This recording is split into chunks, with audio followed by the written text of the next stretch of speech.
Long before the seas sang to the coastlines and the trees whispered secrets to the wind, there stood a kingdom carved from coral, wrapped in silk winds, and guarded by the songs of its ancestors. This was Lungaendo, a realm so vast, the sun had to rise twice to touch all its corners. In Lungaendo, palaces were not built, they blossomed, grown from centuries of power, layered in coral, gold, and glass. Here, the royal drumbeat carried across 7 villages like the footsteps of thunder, reminding every ear that the king still breathed.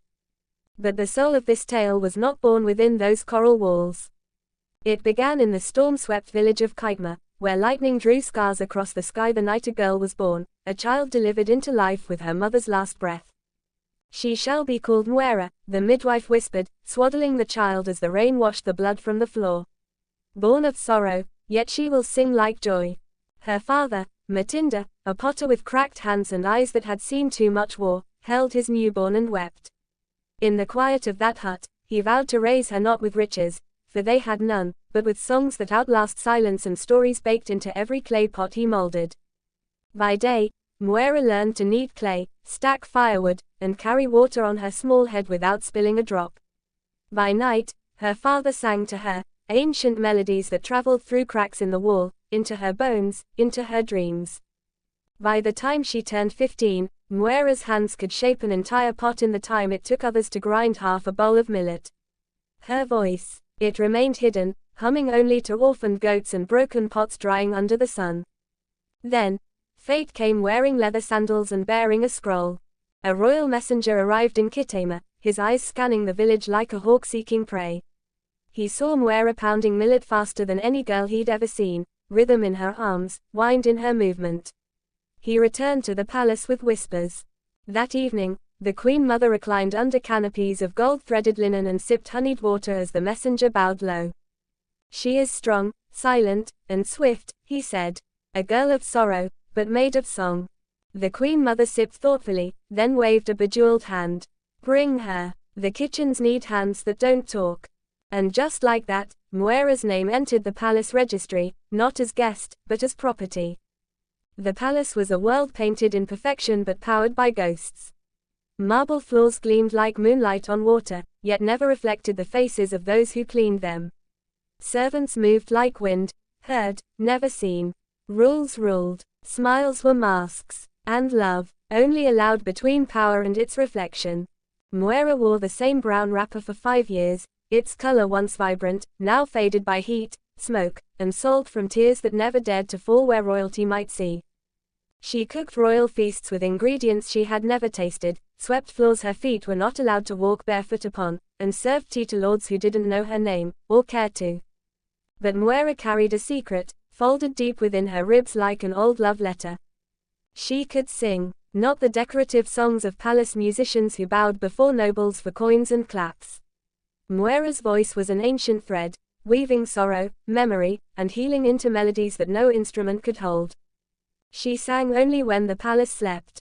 When the corridors fell into hush and the moon turned its gaze toward Lungaendo, Mwera sat behind the kitchens, beside a dying flower she'd rescued from the compost heap, and let her soul stretch into song.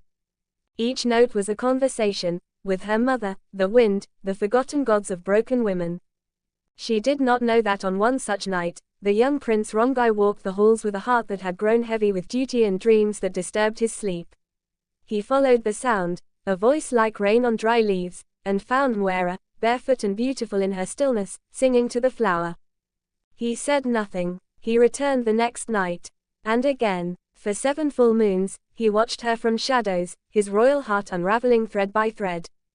Then came the royal banquet. Golden goblets, fire dances, trumpets, perfumed guests, opulence dripping from every surface. At the feast's end, the prince rose, tall, trembling, and wild-eyed. I have made a decision, he said, voice slicing through chatter. Every noble I turned, I will marry. Breath held, gowns rustled, fans paused midair. A kitchen maid, silence clapped louder than thunder. A what? Someone gasped. The queen mother's fingers whitened around her golden staff. Who is she? From where? Does she even speak the language of royals? Before dawn, Mwera stood before the queen, her knees trembling, her wrapper stained with ash. You dare enchant my son with your peasant songs. The queen hissed. I only sang to the night, Moira whispered. But power rarely listens to whispers. Moira was banished, sent to Akilimo, a distant village beyond maps. She left with no gifts, no gold, only her voice. In exile, something bloomed. Moira sang to fevers, and they broke. She sang to madmen, and they slept. She sang to dry fields, and trees bore fruit again. People came in droves, carrying mats, babies, sorrows. Her name returned to the kingdom, not as scandal, but as salvation. Rongai heard. He rode through storm and thorn, shedding royal pride like a snake its skin. And when he found her, singing under a tree, surrounded by children and elders, he knelt. I never stopped listening, he said. But I was a prince bound by gold. You were a maid crowned by the moon. Moira looked into his eyes, calm and clear. I was never a maid, she said, voice soft as dusk.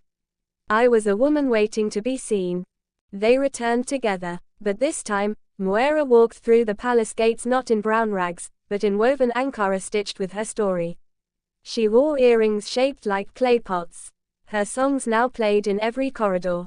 Even the queen bowed, for the kingdom had learned, not all royalty is born in coral palaces. Some are born in storms, raised by potters, carried by sorrow, and crowned in song.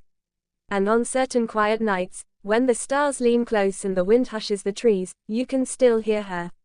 The voice that once sang in shadows now soars in triumph, the cry of the palace maid, not in sorrow, but in glory.